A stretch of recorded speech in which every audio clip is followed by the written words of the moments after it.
Hi good morning. ఈరోజు మన topic Indian పాలిటీలో భారత రాష్ట్రపతి. రాష్ట్రపతి ఎన్నిక చేయలేదని చెప్పే అధికారం ఒక సుప్రీంకోర్టుకు ఉంటుంది. అలాగే రాష్ట్రపతి తన రాజీనామా లెటర్ని సుప్రీంకోర్టు చీఫ్ జస్టిస్కి మాత్రమే ఇవ్వాలి. ఈ విధంగా ఇచ్చే పద్ధతి 1969లో స్టార్ట్ చేశారనమాట. ఈ అధికారం ప్రకారం రాష్ట్రపతి నిర్ణయిస్తారు అంటే 59వ అధికారం. అలాగే రాష్ట్రపతి యొక్క సాలరీస్ నిర్ణయించేది పార్లమెంట్. ప్రెసిడెంట్ ఎలక్షన్స్ లో ఎన్నిసార్లు పాల్గొనవచ్చు అనేది మన భారత రాజ్యాంగం ఉంది. అంటే ఎన్నిసార్లైనా పాల్గొనవచ్చు. చెప్పే అధికారం 57. కానీ 2 సార్లు మించి రాష్ట్రపతి ఎలక్షన్స్ లో పాల్గొనకూడదు అని నిర్ణయించింది డాక్టర్ బాబు రాజేంద్ర ప్రసాద్. రాష్ట్రపతి భవన్స్ ఎక్కడున్నాయంటే ఢిల్లీ, హైదరాబాద్, సిమ్లా. ఎక్కువగా రాష్ట్రపతిగా పనిచేసింది డాక్టర్ బాబు రాజేంద్ర ప్రసాద్. పదవిలో ఉండగా చనిపోయిన రాష్ట్రపతి జాకీర్ హుస్సేన్. ఓటు బదిలీ ద్వారా ఎన్నికైన రాష్ట్రపతి వివి గిరి. ఏకగ్రీవంగా రాష్ట్రపతిగా ఎన్నికైనటువంటి వ్యక్తి నీలం సంజీవ్ రెడ్డి. ఇతను మన ఆంధ్రప్రదేశ్కి ముఖ్యమంత్రిగా కూడా వ్యవహరించారు. మొదటి మహిళా రాష్ట్రపతి ప్రతిభా పాటిల్ షెకావత్.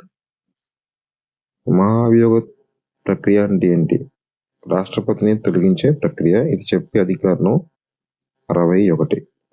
ఈ ప్రక్రియ ద్వారా ఒక రాష్ట్రపతిని తొలగించాలంటే ముందుగా లోక్సభ స్పీకర్కి 14 రోజుల ముందు నోటీస్ అనేది ఇవ్వాలి. ఇచ్చాక లోక్సభలో ఈ మహాభియోగ ప్రక్రియ ప్రవేశపెట్టడానికి సభ్యుల మెజారిటీ 1/4 వంతు కావాలి. 1/4 వంతు మెజారిటీ అనేది మనకి లభించిన తర్వాత మళ్ళీ లోక్సభలో 2/3 వంతు మెజారిటీని చూపించుకోవాలి. ఎప్పుడైతే లోక్సభలో 2/3 వంతు మెజారిటీ అనేది మనకి వస్తుందో మళ్ళీ రాజ్యసభలో తిరిగి 2/3 వంతు మెజారిటీ అనేది నిరూపించగలగాలి. ఈ విధంగా నిరూపిస్తే ఈ ప్రక్రియ ద్వారా రాష్ట్రపతిని తొలగించవచ్చు. జాతీయ అత్యవసర పరిస్థితి 352, రాష్ట్రపతి పాలన 356, ఆర్థిక అత్యవసర పరిస్థితి 360. రాష్ట్రపతికి కార్యనిర్వహణ అధికారాలు ఉంటాయని చెప్పే అధికారం 53. రాష్ట్రపతికి ప్రధానమంత్రి సలహా అనేది ఇవ్వచ్చు. ఈ చెప్పే అధికారం 74. రాష్ట్రపతి ప్రధానమంత్రిని నియమిస్తారు. చెప్పే అధికారం 75.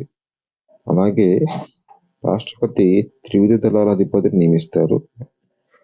రాష్ట్రపతి కేంద్ర జల వనరుల సంఘం నియమిస్తారు. 262 అధికారం. రాష్ట్రపతి అంతరాష్ట్ర కౌన్సిల్స్ ని నియమిస్తారు. 263 అధికారం. రాష్ట్రపతి భాషా సంఘాలను ఏర్పాటు చేస్తారు. 350 అధికారం. రాష్ట్రపతి గవర్నర్ ని నియమిస్తారు. 155 అధికారం. రాష్ట్రపతి లెఫ్టినెంట్ గవర్నర్స్ ని నియమిస్తారు. 239 అధికారం. లెఫ్టినెంట్ గవర్నర్స్ ని యూనియన్ టెరిటరీలో రాష్ట్రపతి నియమిస్తారు. రాష్ట్రపతి అటార్నీ జనరల్ ని నియమిస్తారు. 76 అధికారం. అలాగే రాష్ట్రపతి సెంట్రల్ విజిలెన్స్ కమిషనర్స్ ని కూడా నియమిస్తారు. Next control and auditor generals ని నియమిస్తారు. రాష్ట్రపతి 148 అధికారం. రాష్ట్రపతి సుప్రీంకోర్టు జడ్జెస్ నియమిస్తారు. 124 అధికారం.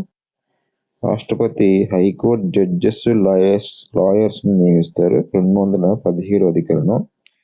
రాష్ట్రపతి సమాచార హక్కు కమిషనర్స్ ని నియమిస్తారు. అలాగే రాష్ట్రపతి ఎన్నికల సంఘం చైర్మన్ ని నియమిస్తారు. 324 అధికారం. నెక్స్ట్ రాష్ట్రపతి ఫైనాన్స్ కమిషన్ మెంబర్స్ కూడా నియమిస్తారు. 280 అధికారం. రాష్ట్రపతి యూపీఎస్సీ చైర్మన్ అండ్ మెంబర్స్ ని కూడా నియమిస్తారు. చెప్పే అధికారం 316. రాష్ట్రపతి స్టాఫ్ సెలక్షన్ కమిషన్ చైర్మన్స్ నియమిస్తారు. అలాగే రాష్ట్రపతి కేంద్ర మంత్రి మండలి సలహా తీసుకోవచ్చు. చెప్పే అధికారం 78. యూనియన్ టెరిటరీ చీఫ్ కమిషనర్స్ ని కూడా రాష్ట్రపతి నియమిస్తారు. 239 SC ST commission chairman members ని కూడా నియమిస్తారు రాష్ట్రపతి. 338 338 బీసీ కమిషన్ ఏర్పాటు కూడా రాష్ట్రపతి చేస్తారు. ఇది 340 అధికారం. పార్లమెంట్ ఏంటి అంటే ప్రెసిడెంట్, రాజ్యసభ అండ్ లోక్సభ.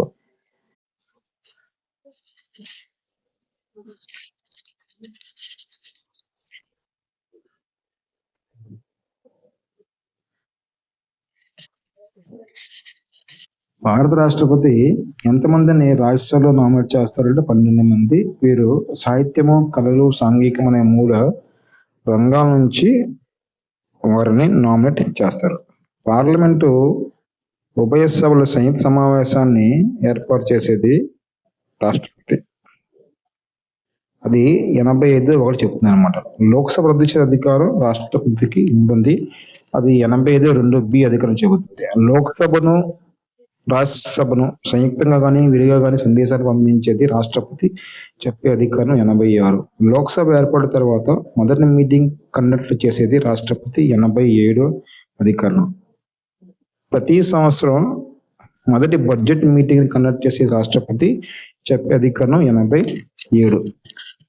లోక్సభలో 2 ఆంగ్లో ఇండియన్స్ ని రాష్ట్రపతి నియమిస్తారు. చెప్పే అధికారం 331.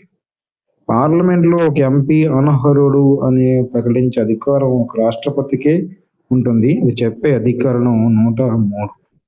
108వ అధికారం ఏం చెబుతుందంటే, ఒక సభ ఆమోదించిన బిల్లు ఇంకొక సభ తిరస్కరిస్తే రాష్ట్రపతి దానిపై ఉభయ సభల సంయుక్త సమావేశాన్ని ఏర్పాటు చేసి ఆ బిల్లుపై ఏక ఆమోదం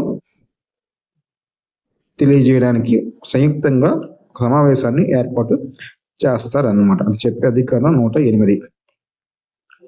అబ్సల్యూట్ వీటో అంటే ఏంటి అంటే, రాష్ట్రపతి గవర్నర్ పంపే బిల్లు అలాగే ప్రైవేట్ సభ్యులు పంపే బిల్లుని నిరాకరించవచ్చు. Absolute veto. 111వ ప్రకటన ఏం చెబుతుందంటే, పార్లమెంట్ ఆమోదించిన బిల్లు ప్రెసిడెంట్ ఆమోదం బిల్లు అవుతుంది అనమాట. అలాగే ప్రెసిడెంట్ అనుమతితోనే లోక్సభలో ఎప్పుడైనా ఆర్థిక బిల్లుని ప్రవేశపెట్టాలి. అది చెప్పే అధికారం 112. ఎవరి ఆమోదంతో ఆర్డినెన్స్ అనేవి చట్టాలు అవుతాయి అంటే రాష్ట్రపతి ఆమోదంతో. అలాగే ఆర్డినెన్స్ ని జారీ చేసేది ఎవరు అంటే రాష్ట్రపతి. 123 అధికారం. పార్లమెంటు ఒకవేళ ఆర్డినెన్స్ ని రాష్ట్రపతి ఒకవేళ ఆర్డినెన్స్ ని జారీ చేస్తే పార్లమెంట్ దాన్ని 6 వారాల్లో ఆమోదించాలి. ఆర్డినెన్స్ యొక్క గరిష్ట కాల పరిమితి 7.5 నెలలు, లేకపోతే 6 నెలలు, 6 వారాలు, 222 రోజులు అనేవి ఉన్నాయన్నమాట. అలాగే ఆర్డినెన్స్ రద్దు చేసేది కూడా రాష్ట్రపతి. రాజ్యాంగ సవరణ బిల్లుని రాజ్యాంగ ఆమోదం 368 అధికారం. వీటో అంటే ఏంటి అంటే తిరస్కరించడం. వీటో అనగా 3 రకాలు: absolute veto, suspensive veto, pocket veto. దేనిపై రాష్ట్రపతికి వీటో ఉండదు అంటే రాజ్యాంగ సవరణ బిల్లుపై రాష్ట్రపతికి ఎలాంటి వీటో అనేది ఉండదు. నెక్స్ట్, దేనిపై రాష్ట్రపతి పునః సమీక్షకు పంపలేడు అంటే ఆర్థిక బిల్లు. ముందస్తు అనుమతి లేకుండా ఆర్థిక బిల్లు పార్లమెంట్ లో ప్రవేశపెడితే రాష్ట్రపతి దాన్ని ఏమి చేయవచ్చు అంటే తిరస్కరించవచ్చు. నిరపేక్ష వీటో అని చెప్పే అధికారం 111. 117వ అధికారం ఏం చెబుతుందంటే, రాష్ట్రపతి అనుమతితో ఆర్థిక బిల్లు పార్లమెంట్ లో ప్రవేశపెట్టాలి. తాత్కాలిక వీటో అంటే ఏంటి? రాష్ట్రపతి బిల్లుని పునఃసమీక్షకు పంపడం. పాకెట్ వీటో అంటే ఏమిటి? రాష్ట్రపతి ఆ బిల్లుపై ఆమోదం తెలపకుండా తన దగ్గర ఉంచుకోవడం. ఏ వీటోపై రాష్ట్రపతికి అధికారం లేదు అంటే క్వాలిఫైడ్ వీటో. క్వాలిఫైడ్ వీటో ప్రపంచంలో ఎవరికి ఉంది అంటే అమెరికా ప్రెసిడెంట్. వేటిపై వీటో చేయలేడు అంటే రాజ్యాంగ సవరణ బిల్లు, ఆర్థిక బిల్లు, రాష్ట్రాల పునర్వ్యవస్థీకరణ బిల్లు, ఆస్తుల జాతీయ బిల్లు. 110 అధికారం ఏం చెబుతుందంటే, ద్రవ్య బిల్లు ప్రెసిడెంట్ అనుమతితో పార్లమెంట్ లో ప్రవేశపెట్టాలి. అదే 117 కూడా అదే చెప్తుంది. 267వ అధికారం ఏం చెబుతుందంటే, కేంద్ర ఆగంతక నిధి రాష్ట్రపతి ఆధ్వర్యంలో ఉంటుంది. ఫైనాన్స్ కమిషన్ కాగు తమ నివేదికలు ప్రెసిడెంట్ కి సమర్పిస్తారు. తిరిగి వాటిని పార్లమెంట్ లో ప్రెసిడెంట్ సబ్మిట్ చేయాలి. 201 ప్రకారం ఏం చెబుతుందంటే, స్టేట్ గవర్నర్స్ పంపిన బిల్లు రాష్ట్రపతి ఆమోదం తెలపడం. 368 ప్రకటనలు చెబుతుంటే రాజ్యాంగ సవరణ బిల్లుకు రాష్ట్రపతి ఆమోదం. 151 అధికరణం ఏం చెబుతుందంటే కాగు తన నివేదికలు రాష్ట్రపతికి పంపడం. 143 అధికరణం ఏం చెబుతుందంటే ప్రెసిడెంట్ సుప్రీంకోర్టుని సలహా తీసుకోవడం. ఈ 53 ప్రకటన ప్రకారం ప్రెసిడెంట్ సర్వసైన్యాధిపతి. రాయబార నియామకం ప్రెసిడెంట్ అధికారం. లోక్సభ రద్దు స్పీకర్ అధికారం. అలాగే రాష్ట్రపతి కూడా లోక్సభను రద్దు చేయవచ్చు. అదే స్పీకర్ ఒకవేళ లోక్సభ రద్దు చేస్తే తాత్కాలికము, ఒకవేళ రాష్ట్రపతి రద్దు చేస్తే పర్మనెంట్ గా లోక్సభ రద్దు కొత్తగా ఎలక్షన్స్ కి వెళ్తారనమాట. రాష్ట్రపతి నియామకాలు ఏముంటాయంటే national human rights commission chairman నియమిస్తాడు, సెంట్రల్ రిలీజియస్ కమిషన్ చైర్మన్ నియమిస్తాడు, సమాచార హక్కు చట్టం చైర్మన్ నియమిస్తారు, పీటీఐ చైర్మన్ నియమిస్తారు, ప్రసార భారతి చైర్మన్ నియమిస్తారు, రైల్వే బోర్డు చైర్మన్ ని, స్టేట్ ఎలక్షన్ కమిషన్ చైర్మన్ ని, state public service commission chairman ని అండ్ స్టేట్ లోకాయుక్తలు కూడా రాష్ట్రపతి నియమిస్తారు. ఎన్హెచ్ఆర్సి అంటే national human rights commission CAG report president సమర్పిస్తారు. ప్రెసిడెంట్ తిరిగి వాటిని పార్లమెంట్ సబ్మిట్ చేయాలి. UPSC SC ST finance commission reports రాష్ట్రపతికి సమర్పించాలి. తిరిగి వాటిని పార్లమెంట్ లో రాష్ట్రపతి సమర్పించాలన్నమాట. అత్యవసర అధికారాలు రాష్ట్రపతికి సంబంధించి భారత రాజ్యాంగంలో 18వ భాగంలో 357 నుంచి 360 ప్రకటన మధ్య ఉంటుందన్నమాట. అయితే మొత్తం 3 అత్యవసర అధికారాలు వీటిని 1935 చట్టం నుంచి పొందారు. అయితే అత్యవసర అధికారాలు విధించినప్పుడు పాటించవలసిన పద్ధతులను జర్మనీ నుంచి తీసుకున్నారు. అలాగే అత్యవసర అధికారాలు విధించినప్పుడు జీవించే హక్కు రద్దు కాకుండా ఉన్న విధానం జపాన్ నుంచి తీసుకున్నారు. జాతీయ అత్యవసర పరిస్థితి 352, రాష్ట్రపతి పాలన 356, ఆర్థిక అత్యవసర పరిస్థితి 360. జాతీయ అత్యవసర పరిస్థితి అనేది 2 రకాలు. ఒక బాహ్య అత్యవసర పరిస్థితి, ఆంతరంగిక అత్యవసర పరిస్థితి. జాతీయ అత్యవసర పరిస్థితి ఏర్పాటు 1962లో ఎస్ రాధాకృష్ణన్ అండ్ 71లో వివి గిరి ఏర్పాటు చేశారు. కానీ జాతీయ అత్యవసర పరిస్థితి అనేది భారతదేశంలో ఒకవేళ సాయుధ తిరుగుబాటు జరిగితేనే ఆంతరంగిక అత్యవసర పరిస్థితి భారతదేశంలో సాయుధ తిరుగుబాటు జరిగితేనే అంతరంగ అత్యవసర పరిస్థితి ఏర్పాటు చేయాలనే నిబంధన 1978 44 రాజ్యాంగ సవరణ ద్వారా జరిగిందనమాట. అని ఏంటంటే ఈ రాజ్యాంగ సవరణలో అంతర్గత కొల్లోలము అనే పదాన్ని తొలగించి సాయుధ తిరుగుబాటు అనే పదాన్ని చేకూర్చారు.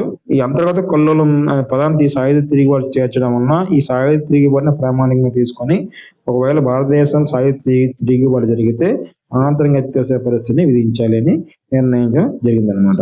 అత్యవసర పరిస్థితి విధించాలి అంటే క్యాబినెట్ పర్మిషన్ కావాలి, లోక్సభ ఆమోదం కావాలి, రాజ్యసభ ఆమోదం కూడా కావాలి. ఒకవేళ లోక్సభ మీటింగ్ లో లేకపోతే రాజ్యసభలో ఆమోదం తీసుకొచ్చి తిరిగి 30 రోజుల్లోపు లోక్సభలో దాన్ని ఆమోదింపజేయాలి.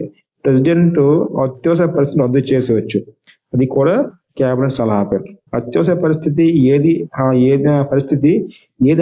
ఆమోదించకపోతే రద్దు, పార్లమెంట్ వాళ్ళు ఆమోదించకపోతే అత్యవసర పరిస్థితి రద్దు అయిపోతుంది అనమాట. నెక్స్ట్, అత్యవసర పరిస్థితి రద్దు ఎలా అంటే ఉభయ సభలు భిన్నాభిప్రాయాలు ఉన్నప్పుడు కూడా అత్యవసర పరిస్థితి రద్దు అయిపోతుంది. పార్లమెంట్ సాధారణ తీర్మానం ద్వారా కూడా అత్యవసర పరిస్థితి రద్దు చేసేవచ్చు. ఒకవేళ అత్యవసర పరిస్థితి అమల్లో ఉన్నప్పుడు రాష్ట్ర జాబితాలో శాసనాలు చేసేది కేంద్రం. Okay friends, thanks for watching. Please subscribe channel, support me. Thank you very much.